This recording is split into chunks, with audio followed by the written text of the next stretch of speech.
لیکن جو لوگ اس دعوت کا انکار کرتے ہیں وہ کہتے ہیں نہیں. وہ کیا کہتے ہیں؟ وہ کہتے ہیں کیوں بھائی اللہ نے، اور یہ آج سے اعتراض نہیں ہو رہا، جب نبی صلی اللہ علیہ وسلم نے دین کی دعوت دی، حضرت موسیٰ نے دین کی دعوت دی، حضرت عیسیٰ نے دین کی دعوت دی، تمام پیغمبروں پر ایک اعتراض تھا کامن. سب کا یہ کہنا تھا، لوگوں کا یہ کہنا تھا کہ اللہ نے آپ کو کیوں سیلیکٹ کیا؟ اگر کوئی اس کائنات میں خدا ہے تو براہ راست مجھ سے ڈائریکٹ رابطہ کیوں نہیں کرتا؟ یا اگر اس نے کسی کو سلیکٹ کرنا تھا، کسی سائنٹسٹ کی سلیکشن کیوں نہیں ہوئی؟ کسی ایسے مالدار آدمی کی سلیکشن کیوں نہیں ہوئی جو قوم میں پہلے سے سردار تھا؟ انبیاء زیادہ تر میجورٹی انبیاء کی غربا اور مساکین کی ہوتی ہے. مالدار پیغمبر دنیا میں بہت کم آئے ہیں. سلیمان علیہ السلام مالدار تھے، داؤد علیہ السلام مالدار تھے، لیکن زیادہ تر جو میجورٹی پیغمبروں کی تھی وہ مالدار نہیں تھی، بلکہ وہ غریب اور مسکین پیغمبروں کی پیغمبر تھے. اور ان کے ارد گرد جو حلقہ لگا ہوتا تھا وہ بھی زیادہ تر غربا اور مساکین کا.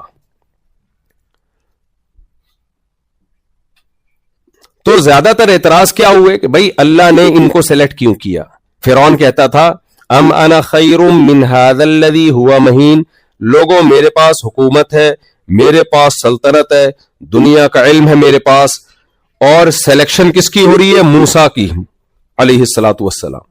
وہ تو غلام قوم میں پیدا ہوئے، ان کے پاس سونے کے کنگن کیوں نہیں ہیں؟ ان کے پاس بڑے بڑے محلات کیوں نہیں ہیں؟ اور نہریں کیوں نہیں بہتی ہیں؟ تو خدا نے اگر سلیکشن کی ہے تو ان کی سلیکشن کیوں کی ہے؟ یہ تو معاذ اللہ نقل کفر نباشت، یہ سلیکشن کے قابل تھوڑی تھی. خدا نے، اللہ نے، گاڈ اگر کوئی ہے وہ تو وہ منکر تھا خدا کا، لیکن اگر کوئی ہے تو موسیٰ کی سلیکشن کیوں کی ہے علیہ الصلوۃ والسلام؟ سمجھ میں آ رہی ہے بات کہ نہیں آ رہی ہے؟ آج بھی دنیا کو نا یہ اعتراض ہوتا ہے، جو ہمارا سیکولر لبرل طبقہ ہے نا، وہ یہی اعتراض کرتا ہے یار انسانوں کی نجات محمد صلی اللہ علیہ وسلم کو فالو کرنے میں. آپ تو مسکین تھے، آپ تو پہاڑوں پتھروں کے دور میں آئے تھے جب سائنس اور ٹیکنالوجی عروج پہ تو دور کی بات، پہلی اکائی بھی عبور نہیں کی تھی. آج ہم امریکہ میں میری لینڈ میں بیٹھ کے جہاں ناسا پہ بندروں کو ناسا جو ہے شٹل میں بندروں کو بھیج رہی ہے اور آسمانوں کو فتح کرنے کی باتیں ہو رہی ہے، ان میں ہم فالو کریں 1400 سال پہلے کی تعلیمات جو پہاڑوں اور پتھروں کا دور تھا، تو کم از کم امریکہ والے کہتے ہیں ہماری کھوپڑی میں یہ بات نہیں آتی. تو میں آپ کی کھوپڑی میں یہ بات بٹھانے کے سلسلے میں حاضر ہوا. سمجھ رہے ہیں کہ نہیں سمجھ رہے؟ دیکھو جب تعلیمات خدا کی ہو نا، گاڈ کی ہو، اللہ کی ہو، پھر یہ نہیں دیکھا جاتا یہ 1400 سال پرانی ہے یا 1,04,00,000 سال پرانی ہے. سمجھتے ہو کہ نہیں سمجھتے؟ کیونکہ کلام کس کا ہے؟ وہ اللہ کا. اور سلیکشن کس کی ہے؟ اللہ کی. سید الانبیاء محمد صلی اللہ علیہ وسلم پہ جب بھی اس طرح کے اعتراضات ہوئے نا مشرکین کی طرف سے کہ آپ مسکین ہیں، آپ غریب ہیں، آپ کو نہیں پتا کل کیا ہونے والا ہے، آپ نہریں کیوں جاری نہیں کر دیتے، آپ تو ہماری طرح کے انسان ہیں، ما لہذا الرسول یأکل الطعام ویمشی فی الاسواق، یہ کیسے پیغمبر ہے معاذ اللہ، یہ تو کھانا بھی کھاتے ہیں، یہ تو بازاروں میں خریداری بھی کرتے ہیں.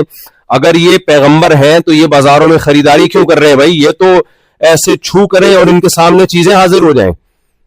یہ بیمار بھی ہوتے ہیں، ان کو ضرورتیں بھی ہوتی ہیں، تو یہ کیسے پیغمبر ہیں؟ نبی صلی اللہ علیہ وسلم کو اللہ نے وحی نازل کی اور فرمایا قل سبحان ربی، اے نبی آپ ان سے کہہ دیجئے کہ میں نے یہ دعویٰ ہی نہیں کیا ہے کہ میں بشریت سے اوپر کی کوئی الگ چیز ہوں. سبحان ربی، ہر عیب سے پاک میرا رب ہے. وہ کچھ کرنے نہ اسے بھوک لگتی ہے، نہ اسے نیند آتی ہے، نہ اسے اونگ آتی ہے، نہ وہ روزی کا محتاج، کسی چیز کا وہ محتاج نہیں ہے، وہ رب ہے. میرا دعویٰ یہ نہیں ہے کہ میں بشر سے الگ کوئی مخلوق ہوں، میرا دعویٰ یہ هل كنت الا بشرا رسولا، مجھے اللہ نے انسانوں میں سلیکٹ کر لیا ہے اللہ کا پیغام لوگوں تک پہنچانے کے لیے. تو اس سلیکشن پہ اگر تمہیں کوئی اعتراض ہے کہ اللہ نے کیوں سلیکٹ کیا، اس اعتراض کا جواب مجھ سے مانگو. یہ مت، میں نے خدائی کا دعویٰ تھوڑی کیا ہے، کوئی خدائی کا. شف سرکار نے کیا دعویٰ کیا ہے؟ شف سرکار کا کہنا ہے کہ بھائی میں لنگڑوں کو سیدھا کر دیتا ہوں. شوف سرکار کا یہی کہنا ہے نا, میں یوں کرتا ہوں, چھو کرتا ہوں. ہمارے الیکشن جب ہو رہے تھے, دیکھو آپ, الیکشن جب ہو رہے تھے نا, ایسے یوں کر چھو ایک دم. شوف سرکار نے پھونک لگائی, ایسی ایسی جگہ سے لوگ جیتے جہاں سے کھڑے ہی نہیں ہوئے. یہ کس کا کمال تھا؟ شوف سرکار. ہمارے یہاں بھی ایک شوف سرکار ہے, ایک تو وہ والی ہے نا شوف جو پھونکے مار رہی ہے, ایک بہت زبردست قسم کی شوف سرکار ہے ہمارے, پورا سیٹ اپ ایک دم الٹا دیتی ہے وہ. خیر, تو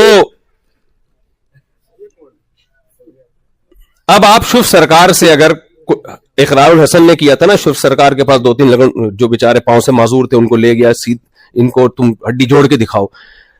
شوف سرکار مارکیٹ سے کیا ہو گئے؟ شارٹ. کیوں شارٹ ہو گئے؟ اس کو پتا تھا بھائی میرا یہ کام نہیں ہے. وہ پہلے سے جڑے ہوئے ہوتے ہیں, ان کو تھوڑا سا توڑا جاتا ہے, پھر ان کو ایسے جوڑا جاتا ہے. سچی اچھی میں یہ کام نہیں کر سکتا.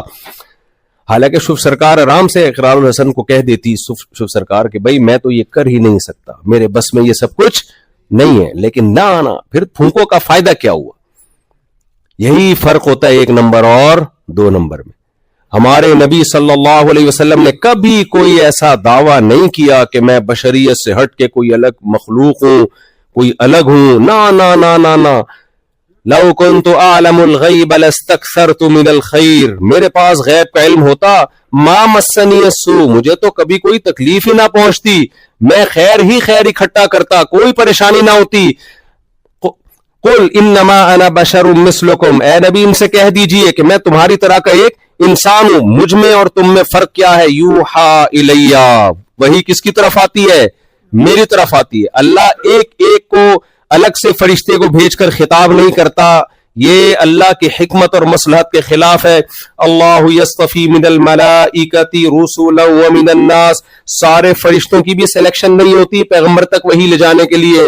سارے فرشتوں میں اللہ نے جبریل کی سلیکشن کی ہے, اور پھر جبریل کو حکم یہ نہیں دیا کہ ہر انسان کو قیامت تک جتنے لوگ آئیں گے ہم سب کے پاس الگ الگ فرشتہ آ کے مجھے الگ سمجھایا کرے. مفتی صاحب بس کر دو, 4 کافی ہیں, اسلام میں اس سے زیادہ کی اجازت نہیں ہے. اب شادی کے علاوہ کوئی اور ٹاپک بھی چھیڑ دیا کرو, ان کے پاس الگ سے آ کے سمجھائیں گے, ان کے پاس الگ آ کے 5 نمازیں پڑھا کرو, داڑھی رکھا کرو, ابا اماں کا کہنا مانا کرو.